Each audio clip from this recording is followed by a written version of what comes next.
is a new anime that came out this season. It is about this young guy named Glenn who is forced into the position of teaching young students at a magic academy, even though he has no interest or experience in teaching. And so he ends up not really doing anything in class, and he comes off as a very insensitive asshole to these students. Sooner or later, he does teach them something, and they actually are very impressed by him, and they learn something from him, and they start to really like him. Wreckers is also a genuinely funny anime, especially when judging by the very first episode. I mean, you'd be impressed at how funny it is. Office worker Kobayashi saves a dragon's life, and the next day the dragon shows up and says it wants to be her maid. The story shows their life as they slowly get used to living together, and the dragon gets used to the human world. It's pretty much episodic, although the story still feels like it has progressed by the end of it. Miss Kobayashi is relatable to many adults and even many students these days. She's stressed out, does not have a well-balanced social life, and the only time she actually has fun is when she goes out drinking. The dialogue is entertaining and gives off a sense of warmth and happiness, along with plenty of humor. The story of Shirayuki, a cute, talented herbalist with unusually red hair that attracts attention wherever she goes. The prince of the country chooses her to be his concubine against her will, and so she is left with no choice but to escape. On the run, she befriends a kind boy named Sen, only to find out that he is a prince himself. Sen helps Shirayuki fight off the evil pursuers and provides her with a place to live.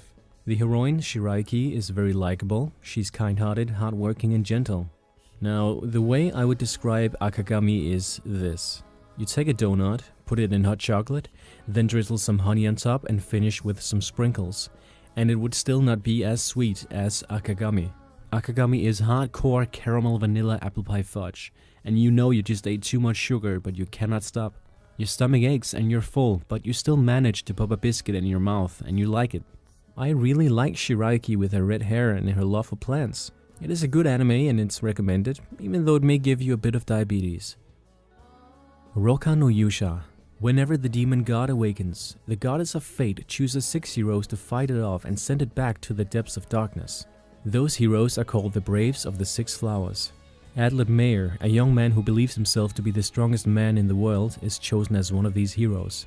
When he arrives at the Rendezvous Point, he finds out that the 7 people who each claim to be Braves have gathered there.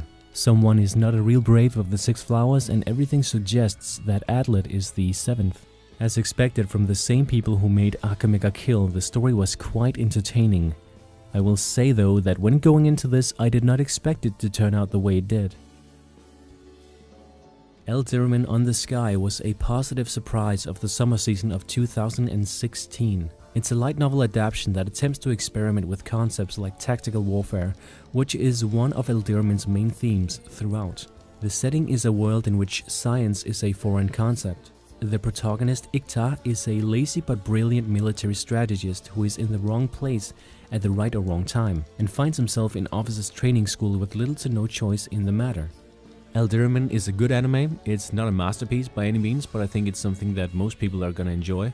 So of course I would advise you to check it out at least, especially if you like a fantasy setting mixed with military action and adventure genres, with a cool main character and a badass female fighting lead.